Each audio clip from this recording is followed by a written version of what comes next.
تو اللہ تبارک و تعالیٰ نے یوں ان کو حیات عطا فرمائی۔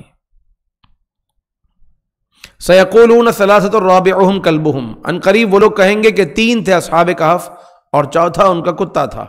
وَيَقُولُونَ خَمْسَةٌ سَادِسُهُمْ كَلْبُهُمْ، اور کچھ لوگ کہیں گے کہ 5 تھے اصحاب کہف اور چھٹا ان کا کتا تھا۔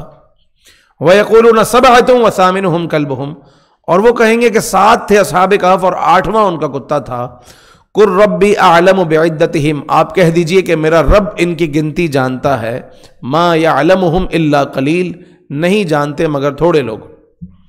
فَلَا تُمَارِ فِيهِمْ إِلَّا مِرَاءً ظَاهِرًا وَلَا تَسْتَفْتِ فِيهِمْ مِنْهُمْ أَحَدًا، تو تعداد میں اگر اختلاف ہے تو رب کی مرضی، اللہ جانے کیا بہتر ہے، لیکن آخری جو قول اللہ نے بیان کیا کہ 7 تھے اصحاب کہف اور 8واں کتا تھا، اور جو مفسرین نے اپنی کتابوں میں اصحاب کہف کے نام لکھے ہیں وہ نام بھی 7 ہیں۔ ان ناموں کی بڑی برکت ہے، اللہ والوں کے ناموں کی بھی بڑی برکت ہے۔ اگر یہ نام لکھ کر، اس کا تعویذ بنا کر، کئی آگ لگی ہوئی ہو کسی کپڑے پر یا کسی کاغذ پر لکھ کر یہ نام ڈال دیے جائیں تو وہ آگ بجھ جائے گی۔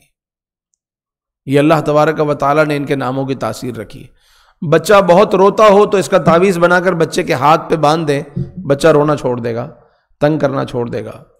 جس کے ہاں بچے کی ولادت ہونے والی ہو اس کو اس کا تعویذ بنا کر دے دیں، آسانی کے ساتھ ولادت کا معاملہ ہو جائے گا۔ جس کھیتی کے بارے میں ڈر اور خوف ہو کہ یہ خراب ہو جائے گی، وہاں اصحاب کہف کے نام کا تعویذ بنا کر لگا دے، اللہ حفاظت فرمائے گا۔ حفاظت اللہ تعالیٰ کرے گا، برکت ان کی ہوگی، کیونکہ ہر چیز تحت مشیت الہی ہے، سبب الگ الگ چیزیں بنتی ہیں، تو ان کے ناموں کی برکت ہے۔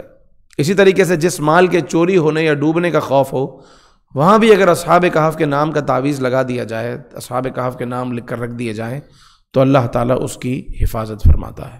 پروردگار عز و جل ہمیں اصحاب کہف کا صدقہ نصیب فرمائے، ہمارے گناہوں کو معاف فرمائے، اور پروردگار ہمیشہ اچھے اعتقاد اور حسن عمل اللہ ہمیں نصیب فرمائے۔